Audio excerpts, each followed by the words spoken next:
မင်္ဂလာပါတငယ်ချင်းတို့ရေဒီနေ့တော့ topic ထမင်းနဲ့စိတ်ကလေးစားဟင်းချက်စားကြရအောင်နော်ဒီမှာတီဟိုစီစပစ်တီကြောင့်နောက်ပြီးတော့ဒါကတော့ကလဝေးရက်ကဲနောက်ပြီးတော့ဒီမှာဒါစင်နမွန်ရဲ့နောက်ပြီးတော့ဖာလာစီနောက်ပြီးတော့လိန်ညင်ဖွင့်ဒါတွေအားလုံးကိုအစင်သက်လှုပ်ထားမယ်မပြီးရင် topic ကိုကြတော့topic ထမင်းချက်မှာဆိုတော့ geese ကိုပဲသုံးမယ်နော်ဒီခြား topic တွေကအစီအနှစ်မရှိတော့စားလို့မှရတာမရှိတော့ဘူးတော့ geese ကိုပဲသုံးမယ်နောက်ပြီးတော့ဒါကကြတော့ဆန်ကိုကြတော့ကျွန်မ basmati ဆန်ကိုသုံးထားတယ်15မိနစ်ကြာအောင်ရေစိမ့်နဲ့ရေဆေးပြီးတော့ဒါစကားနဲ့စစ်ထားပြီးသား15မိနစ်ကြာအောင်ရေစိမ့်နဲ့နော်စိမ့်ပြီးတော့ဆေးစစ်ထားတယ်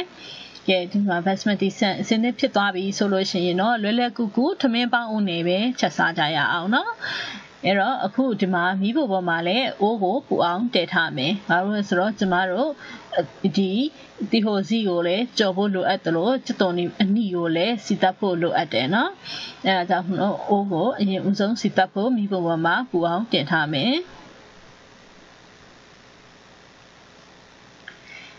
ထောက်ပတ်ထမင်းကိုဒီမှာထည့်မယ်ဆိုရင်ကျမစောနာတော့ဆန်ဟိုကြတော့ကျမနို့စီဘူးနဲ့ပဲချိန်နေနှစ်ဘူးပေါ့နော်ရိုးစီဘူးနှစ်ဘူးကိုထောက်ပတ်ကကြတော့ဒီထမင်းစားစွန်ပေါ့နော်3 tablespoon ပေါ့အဲ့ဒါထည့်ရတယ်နော်စောနာတော့ဆန်ကကြတော့နို့စီဘူးနဲ့ဆိုရင်နှစ်ဘူးနော်ဆန်နို့စီဘူးနှစ်ဘူးကိုထောက်ပတ်ကကြတော့3စွန် tablespoon နဲ့3စွန်ဟဲ့မယ်ကဲအခု topic ကိုပူအောင်တည်ထားပြီးပြီအရန်ကြီးပုတ်ပတ်ဆူသွားတဲ့အထီကိုမဆောက်မဲနဲ့နည်းနည်းလေး topic ပူလာပြီဆိုလို့ရှိရင်ဒီဟိုစီကိုထည့်မယ်အရန်ကြီးအငွေ့တွေထောင်းထောင်းထသွားပြီးတော့ဆူသွားတဲ့အချိန်ကြတော့မှထည့်ရင်ချက်ချင်းလဲကျွန်းတယ်ဒီလိုမျိုးအဲ့လိုမျိုးမီးဒီလိုစီတအားဆူပြီးပူတာကိုတုံးတာကလည်းကျမရေးအတွက်မကောင်းဘူးเนาะဒါကြောင့်မလို့ပူလာတယ်ဆိုရင်မဲကိုထည့်ရမယ်ဒီဟိုစီကိုထည့်ပြီးတော့နည်းနည်းလေးကြော်လိုက်မယ်နည်းနည်းအရောင်လေးညူအောင်လေးဒီလိုမျိုးတန်းလာမယ်ဆိုလို့ရှိရင်ဒါမှုေးနေပြီးရပြီပေါ့เนาะဒါဆိုရင်သူကိုပြန်ပြီးတော့စကားလေးနဲ့စစ်ပြီးတော့ဆက်ထားလိုက်မယ်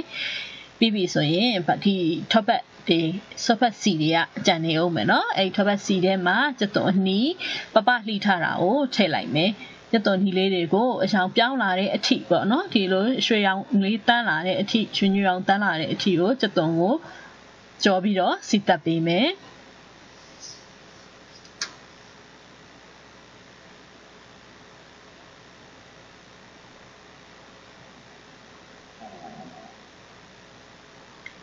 သူကိုဒီလိုမျိုးထွက်ပတ်နေဆိုတော့စီနဲ့မတူဘူးเนาะသူက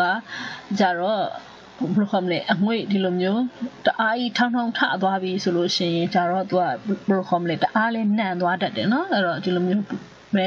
ပုံမှန်လေး medium heat နဲ့ကြော်ပေးနေမယ်เนาะ medium heat လေးနဲ့ကြော်ပြီးဒီလိုမျိုးလေးဖြစ်လာပြီပေါ့เนาะအရောင်လေးကရွှေညူအောင်တန်းလာပြီဆိုလို့ရှိရင်ဒါကဖာလာစိတ်နဲ့လိမ့်ညင်ပွင့်တွေကိုထည့်လိုက်မယ်ပြီးပြီဆိုရင်ကလဝေးရက်ကဲနောက်ပြီးတော့တကြပိုးကောက်ကဲเนาะသူတို့ကိုထည့်ပြီးတော့တခါထပ်ပြီးတော့မှွေပေးနေမယ်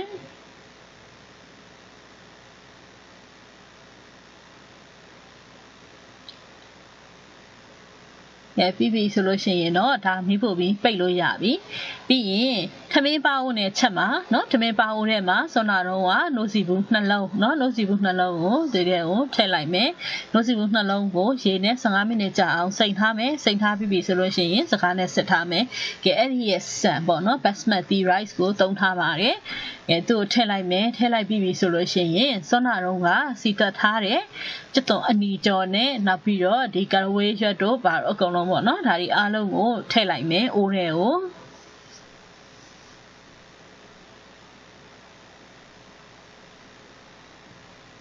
ပြီးပြီဆိုလို့ရှိရင်ထည့်ဖို့ကြံသေးတာကစောနာတော့ကကြော်ထားတယ်เนาะဒီဟိုစီတွေလည်းရှိသေးတယ်စပစ်တီးကြောက်လည်းရှိသေးတယ်ပြီးရင်အရသာလေးရှိသွားအောင်လို့စားလည်းထည့်ရမယ်ထောက်ဖတ်ထမင်းကဒါတသက်လို့ထောက်ဖတ်ထမင်းကိုချက်တယ်ပေါ့เนาะဆိုလို့ရှိရင်ဒါကကိုကဘယ်လိုခေါ်မလဲဆိုတော့ဒီထမင်းကြီးပဲစားတယ်ဆိုရင်တော့မှအရသာရှိအောင်လို့ပေါ့เนาะပြီးတော့တကြားလည်းထည့်မယ်စားထည့်မယ်တကြားထည့်မယ် ဆိုတော့တသက်လွတ်စားတဲ့လူတွေဆိုရင်ဒါဟင်းမပါတော့ဘူးဆိုရင်ဒီထမင်းမာကြီးပဲအရသာရှိအောင်လို့ချက်တာနော်ပြီးပြီဆိုရင်ဒီကတီခိုစစ်နော်တီခိုစစ်ကြော်ထားတာထည့်မယ်နောက်ပြီးလို့ရှိရင်ဒါကစပစ်တိကြောက်ထည့်မယ်တကယ်လို့ကိုကမုံလာအုပ်အနီလေးတွေနော်တုံးလေးတွေတုံးပြီးတော့ထည့်လို့ရတယ်ရေကကြတော့ဒီမှာဒါ3ခွက်ခွဲနော်3ခွက်ခွဲရေ3ခွက်ခွဲထည့်မယ်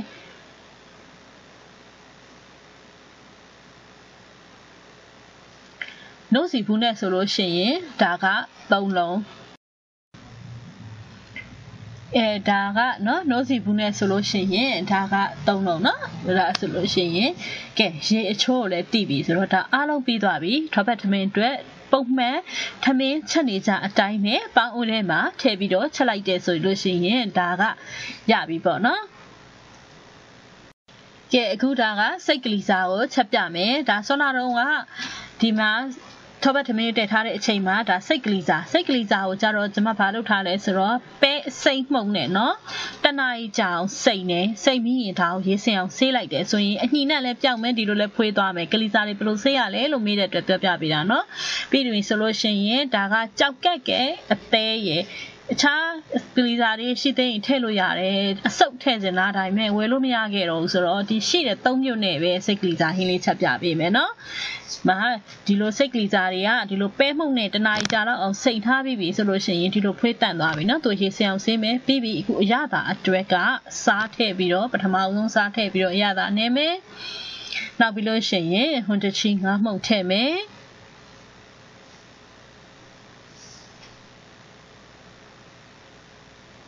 ပြီးပြီဆိုလို့ရှိရင်စနွင်းမှုန့်ထည့်မယ်ကလေးစားဟင်းဖြစ်တဲ့အတွက်ကြောင့်မလို့စနွင်းမှုန့်ကိုတော့နိုင်လေးသုံးမယ်နော်ဘာလို့ဆိုတော့အနှံ့နေပါလေပျောက်သွားအောင်လို့နောက်ပြီးလို့ရှိရင်ဒါကတော့မဆလာထည့်မယ်ပြီးပြီဆိုလို့ရှိရင်သူတို့ကိုအရသာနှက်ဆက်အောင်နေမယ်နော်ရသာနှက်ဆက်အောင်နေပြီးပြီဆိုရင်ဒီမှာကဒါကကြောက်ကက်နော်ကြောက်ကက်ကိုအရသာနေထားမယ်ဒါပထမဆုံးစားထည့်လိုက်တာပါပြီးပြီဆိုလို့ရှိရင်ဟွန်တချီငါးမှုန့်ထည့်မယ်ကဲသူအရသာမှတ်ထားမယ်နော်သူ့ကိုတော့လောလောဆယ်မှာထက်ချက်ဖို့မဟုတ်သေးဘူးဒါပေမဲ့အရသာတွေကိုနှက်ဆက်သွားအောင်လို့နေပြီးတော့ခဏနှက်ထားမယ်ပြီးရင်အသေးကိုလည်းဒီလိုပဲအရသာထည့်ထားကြရအောင်နော်အခုပထမဆုံးထည့်လိုက်တာကစားထည့်လိုက်တာပါပြီးပြီဆိုလို့ရှိရင်တော့ဟွန်တချီငါးမှုန့်ထည့်မယ်ပြီးရင်တကြားနဲ့ထည့်မယ်ဘာဖြစ်လို့ဆိုတော့အသေးကတူပါလေးချက်တယ်ဆိုရင်တကြားလေးထည့်တယ်ဆိုရင်အရသာကပြောင်းသွားတယ်နော်အဲ့တော့အသေးကိုလည်းဒီလိုပဲအရသာကိုနှက်ဆက်အောင်နေပြီးတော့ခဏနှက်ထားမယ်နော်စနာတော့ပြောတော့ဒီမှာအသေးနဲ့ကြောက်ကက်ကိုတော့ပုံမှန်ပဲရေးဆေးမယ်နော်ပဲမဟုတ်မစိမ့်ဘူးပြောတာဥပဲပြောတာပေါ့နော်ပဲအရင်ဦးဆုံးတော့စပြီးတော့ချက်မယ်ဆိုတော့အိုးကဒါတင်ထားပြီးအိုးကပူအောင်စောင့်နေတယ်နော်အိုးပူလာပြီဆိုလို့ရှိရင်စီထည့်ပြီးတော့စီတက်လို့ရပြီ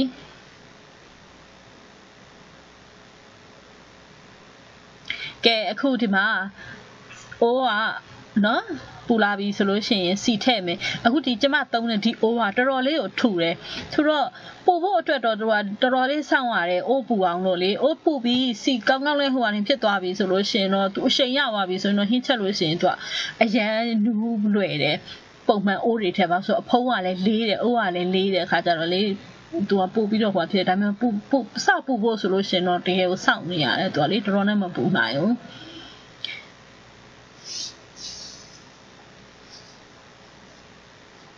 အခုဒီမှာနော်ပထမဦးဆုံးကရဝေးရွက်ကဲနောက်ပြီးတော့တေချဖိုးကောက်ကဲထည့်မယ်နော်တေချဖိုးကောက်နဲ့ကရဝေးရက်နဲ့ကိုအရင်ဦးဆုံးစစ်တက်မယ်ပြီးပြီဆိုလို့ရှိရင်သူတို့ကိုအနက်လေးနည်းနည်းပေါ့နော်မှွေးလာအောင်လို့စောင့်မယ်ပြီးပြီဆိုလို့ရှိရင်ကျမဒီမှာဂျင်းကိုလည်းထောင်းထားတယ်ကျွတ်သွန်ဖြူထောင်းထားတယ်ကျွတ်သွန်အနီကိုကြတော့ရိပ်ရိပ်ပပလေးလှီထားတယ်ကျွတ်သွန်အနီကိုကျမမထောင်းဘူးထောင်းလေးမရှိဘူးဘာလို့ဆိုတော့ထောင်းလိုက်ရင်အရေတွေထွက်သွားပြီးတော့အဲ့ဒီအရေတွေကိုကိုကပြန်ပြီးတော့လေခန့်သွားအောင်စီပြန်တက်ရကြာလဲကြာသလိုမျိုးမကောင်းမကြိုက်ဘူးပေါ့နော်အခုပထမဦးဆုံးဂျင်းနဲ့ကျွတ်သွန်ဖြူနဲ့ထောင်းထားတာကိုထည့်မယ်ထည့်ပြီးပြီဆိုလို့ရှိရင်သူတို့ကိုကောင်းကောင်းလေးစီပူပူထဲမှာနော်အခုဒီမှာတို့ကောင်းကောင်းစီတက်ပေးမယ် ဒီလိုမျိုးဟင်းနေချက်တာစီတက်တဲ့အခါမှာစီတက်တာစိတ်ရှည်ဖို့စီတက်တာကောင်းမှုအတွက်ကိုလိုအပ်တယ်နော်ဒါမှလည်းဟင်းကတကယ်ကိုစိုက်ချက်တွေအတိုင်းပဲပြပြနှစ်နဲ့အယောင်စင်းလှလှလေးနဲ့ရမှာအခုဆိုလို့ရှိရင်စနွေးမှုတ်ကိုထပ်ထည့်လိုက်တယ်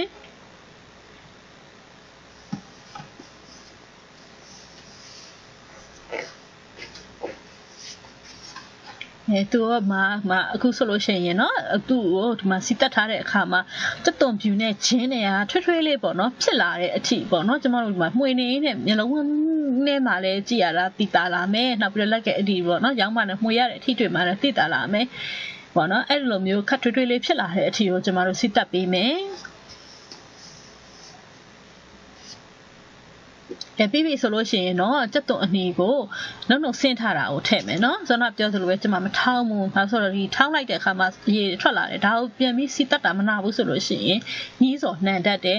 အရန်လဲကြာသွားတယ်တော့ဘာလို့ဆိုအရေထွက်လာတဲ့အတွက်ကြောင့်ဒါမှမဟုတ်ဒီလိုနောက်ဆင်းနေဆိုရင်ဘဲကိုရပါပြီနူးမသွားမှစက်သွန်အနှစ်ဖြစ်မသွားမှအောင်မပူပါနဲ့နော်ဘာဖြစ်လို့ဆိုတော့ तू ကအသားကကြာကြာကြီးချက်ရမှာပဲလေအသားဟင်းနေချက်ပြီဆိုရင်သူ့ရဲ့အချိန်တိုင်းတာစက်သွန်နူးပြီးအနှစ်ဖြစ်သွားစေတယ်ဒီလေးတဲ့ဥစ္စာပေါ်မှာမူမတီပဲနဲ့ဘာဖြစ်လို့လဲဆိုတော့ तू ကဒီလိုမျိုးကိုကပေါ့နော်စီတက်တာနှာဖို့ပဲလိုတယ်စီကိုကောင်းကောင်းနိုင်တက်တယ်ဆိုရင်အနှစ်ကောင်းကောင်းကိုရတယ်နော်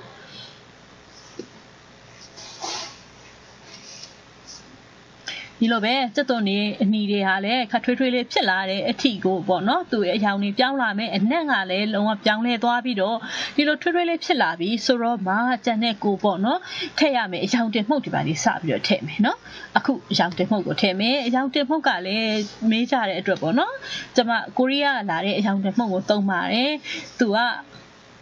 စာအယောင်အရန်လှတယ်နောက်ပြီးတော့သူ့ရဲ့ဆက်တဲ့ပုံစံကလည်းတော်ပဲအရန်ကြီးမဆက်ဖင်းနဲ့သူကဟင်းအိုးထဲမှာတဲ့ဒါကြာလေးသူ့ရဲ့အယောင်ကလည်းပို့ပြီးတော့တက်ပြီးတော့လှလာလေးပဲပေါ့နော်ဆိုတော့ကျွန်မဒီကိုရီးယားမြုပ်ပြီးမှတ်မှုသုံးပါတယ်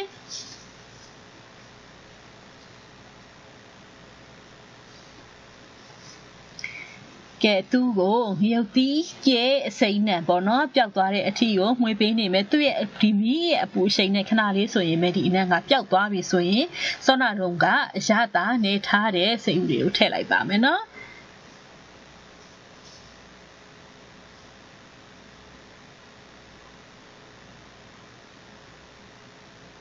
စိတ်ကလေးစားကိုဆေးတဲ့အခါမှာတော့ကျွန်မပြောပြီးတယ်နော်အခုထပ်ပြီးတော့ပြောပြပေးမယ်ကျွန်မတနားကြီးကြောင်ပဲအစိတ်မှုန့်နဲ့နေထားတယ်နေထားပြီးတော့မှရေစင်အောင်ဆေးလိုက်တယ်ဒီပဲအစိတ်မှုန့်ကဘာလဲဆိုတော့ तू ကအမဲကလေးစားတော့ကလည်းဒီလိုပဲစိတ်ကလေးစားမှာဆိုလို့ရှိရင်လည်းဒီလိုပဲညှိနဲ့ပေါ့နော်အရာတွေကိုဆေးတဲ့ဆိုလို့ရှိရင်ဒီလိုမျိုးပဲမှုန့်ဟာတော်တော်လေးကိုနိုင်ပါတယ်တကယ်လို့ကိုကပဲမှုန့်နဲ့ဆေးလိုက်ပြီးပြီဆိုတာကိုမှစိတ်ထဲမှာပေါ့နော်ဟိုင်းမဖြစ်ဘူးဆိုလို့ရှိရင်မကြီးရင်လည်းထပ်ပြီးတော့ဆေးလို့ရပါတယ်ဒီနှစ်ခုနဲ့ဆိုရင်ပဲလုံလောက်ပြီသူဆိုကျမတာပဲမှုန့်တစ်မျိုးလေးပဲတုံးထားတယ်မကြီးနှစ်အောင်လုံးဝမတုံးဘူးကဲပြီးသူ့ကိုဒီလိုမျိုးမှွေထားပြီးတော့နော်ရေမထည့်ဘူးနော်ရေမထည့်သေးပဲနဲ့သူ့ရေသူခန်းသွားတဲ့အထိအခုအိုးဘုံကိုပြန်ဖွင့်လိုက်တဲ့အခါမှာနော်စောနာတော့မှွေပြီးတော့ဖုံးထားတယ်ဖုံးထားပြီးတော့ပြန်ဖွင့်ပြလိုက်တဲ့အချိန်မှာသူ့ရေသူထွက်လာပြီးတော့ပြန်ခန်းသွားပြီးစီကဒီလိုမျိုးပြန်လာပြီးဒါပေမဲ့နူးတာတော့လုံးဝမနူးသေးဘူးเนาะအဲ့တော့ရေကိုဒီကလေးစားမြုပ်သွားတဲ့အထီကိုကျမတို့တဲထည့်လိုက်မယ်เนาะရေမြုပ်ထည့်ပြီးတော့မှပြန်ပြီးတော့တင်ထားမယ်ရေဘယ်နှရေထည့်ရမှာလဲဆိုတော့ကိုဝယ်တဲ့စိတ်ကလေးစားရဲ့အမျိုးအစားပေါ်မှာမူတည်တချို့ကနူးလွယ်တဲ့တချို့ကကြတော့လေနူးဖို့မလွယ်ဘူးပေါ့နော်ဆိုလို့ရှိရင်တော့မနူးမချင်းရေထည့်ပေးရမှာပေါ့နော်ကဲပြီးပြန်ဖုံးထားလိုက်မယ်ကဲအခုပြန်ဖွင့်ကြည့်လိုက်တဲ့အခါမှာကိုယ်စိတ်တိုင်းချအနေထားပေါ့နော်နူးအောင်ရသွားပြီလို့ဆိုကြည့်မယ်ကျမအတွက်ဒီကောင်ကရေ2ရေထည့်ရပါတယ်ရေ2ရေထည့်လိုက်ပြီးတော့မှဒီလိုအနေထားကိုရောက်လာတယ်အခုစီပြန်လာပြီစီပြန်လာပြီဆိုတဲ့အချိန်မှာအနေထားကိုယ့်ရဲ့စိတ်တိုင်းချဖြစ်လာပြီဆိုလို့ရှိရင်ကြောက်ကက်တီကိုထည့်လိုက်မယ်အခုချိန်မှာလည်းရေကိုထပ်မထည့်သေးဘူးเนาะအဓိကကတော့အသားဟင်းတွေချက်တဲ့အခါတိုင်းမှာကျွန်မပြောပြပေးပါတယ်ရေကိုထည့်ဖို့မလောဖို့ပေါ့เนาะသေချာလုံးပြီးသူ့ရေသူခန်းအောင်တဲမယ်ရေခန်းသွားပြီဆိုတော့မှကိုနူးဖို့အတွက်ရေကိုထည့်ရမယ်ပေါ့เนาะအခုလည်းဒီအတိုင်းပါပဲအခုဒီမှာကျွန်မကြောက်ကက်ကိုထည့်ပြီးဆိုလို့ရှိရင်အသေးကိုထည့်မယ် သူတို့မှလည်းဒီအရေးရှိနေတယ်အတွက်ကြောင့်မလို့ကျမရေကိုမထည့်သေးဘူးသူတို့ကိုနှံ့ဆက်အောင်မှွေပြီးတော့အဖုံးဖုံးထားပေးမယ်အဖုံးဖုံးထားပြီးတော့သူ့ရေသူပြန်ခန်းလာတဲ့အထိဒီလိုအဖုံးဖုံးထားတဲ့အချိန်မှာတည်ထားနေရင်လည်းရေတွေထွက်လာနိုင်မယ်ရေထွက်လာမယ်သူ့ရေသူပြန်ခန်းသွားတဲ့အထိဒီလိုပဲတည်မယ်ပြီးမှအနူးပြော့ကိုမြည်ကြည့်ပြီးတော့လိုအပ်တယ်ဆိုတော့မှရေကိုထည့်ကြရအောင်နော်ကဲသူ့ရဲ့ရေပြန်ခန်းသွားပြီဆိုတဲ့အချိန်မှာဒီအချိန်မှာအရသာကိုလည်းမြည်မယ်အနူးပြော့ကိုလည်းမြည်မယ်ကိုယ့်အတွက်ကဒါအားလုံးတော်ပဲဆိုလို့ရှိရင်တော့ဒီလိုစီပြန်သွားတယ်ဆိုတဲ့အနေအထားမှာအားလုံးကအတော်ပါပဲဆိုရင်မဆလာလေးထပ်အုပ်လိုက်မယ်ဆိုရင်ဒီဟာစိတ်ကလေးစားဟင်းအရသာရှိတဲ့စိတ်ကလေးစားဟင်းကိုလက်လက်ကူကူပဲရရှိပါတယ်နော်အညီနဲ့လည်းမရှိဘူးနူးတာကလည်းအတော်ပါပဲဒီလိုမျိုးစိတ်ရှိလက်ရှိနဲ့စီတက်ပြီးတော့ချက်မယ်ရေထည့်ဖို့ကိုလည်းမလောပဲနဲ့ဖြည်းဖြည်းချင်းထည့်ပြီးတော့ပဲချက်မယ်ဆိုလို့ရှိရင်ညှိနှံ့ဆိုတာလည်းမရှိသလိုမျိုးအနှစ်ကောင်းကောင်းနဲ့ဟင်းတစ်ခွက်ကိုလည်းရမယ်နော်အဓိကကတော့တချို့ကြတော့ဒီမှာကြက်သွန်တွေထည့်လိုက်တယ်ဆိုလို့ပြီးအသားတွေထည့်ပြီးတာနဲ့တခါတည်းရေတွေတန်းထည့်လိုက်တယ်အဲ့လိုမျိုးဆိုရင်ဒါအသားဟင်းတစ်ခွက်ကလှလှပပလည်းမဖြစ်ဘူးပေါ့နော်ပြီးလို့ရှိရင်အနံ့လည်းမမှွေးဘူးအခုအိမ်သားတွေအတွက်စားဖို့ပြင်ဆင်လိုက်တယ်ဒီမှာထောပတ်သမင်းကလေဒီလိုမျိုးလှလှပပလေးနဲ့ရိုင်းအရသာရှိတဲ့ထောပတ်သမင်းတစ်ခွက်ကိုရပြီတက်လို့စားမဲ့သူတွေအတွက်အသားဟင်းမပါဘူးဆိုရင်တော့ဒီလိုအချင်းတုပ်ကလေးနဲ့ဒီထောပတ်သမင်းနဲ့နေအရန်ကိုအရသာရှိနေပြီအချင်းတုပ်ကလည်းဘာမှမဟုတ်ဘူးနော်ခရမ်းချင်းတီးရဲ့ငရုတ်သီးစိမ်းရဲ့နောက်ပြီးတော့ကြက်သွန်အနီးပူစီနံတကြားလေးနည်းနည်းပေါက်မယ်စားလေးနည်းနည်းပေါက်မယ်ပြီးရင်တမယာသီးညှက်လိုက်ရင်အချင်းတစ်ခွက်ရပြီဒါကတော့အရန်ကိုအရသာရှိတဲ့စိတ်ကလေးစားဟင်းတစ်ခွက်ကဒီမှာထောပတ်သမင်းရဲ့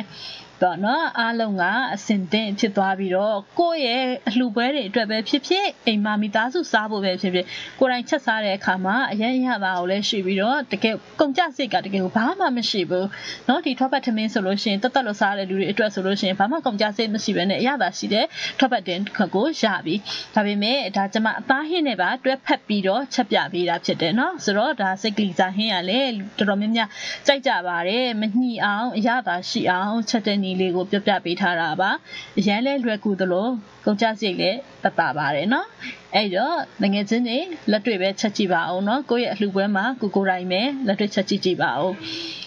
အခုလို့ကျမရဲ့ဗီဒီယိုဖိုင်လေးတွေကိုအားပေးတဲ့အတွက်အားလုံးကိုကျေးဇူးတင်ပါတယ်ပတ်တိုင်းစူးစမ်းပြီးတော့ချက်ပြပေးသွားပါမယ်เนาะကျမရဲ့ကိုယ်ပိုင် website ဖြစ်တဲ့ chotsu.com ကိုလည်းမရောက်ကြည့်ရှုပြီးတော့အားပေးပေးပါအောင်เนาะဘာမှကျမချာမလုပ်နိုင်ခဲ့ပေမဲ့အမြဲတမ်းစူးစမ်းပြီးတော့လုပ်ပြပေးသွားပါမယ်အားလုံး like and share လုပ်ပြီးတော့အားပေးပေးပါအောင်ရှင်ကျေးဇူးတင်ပါတယ်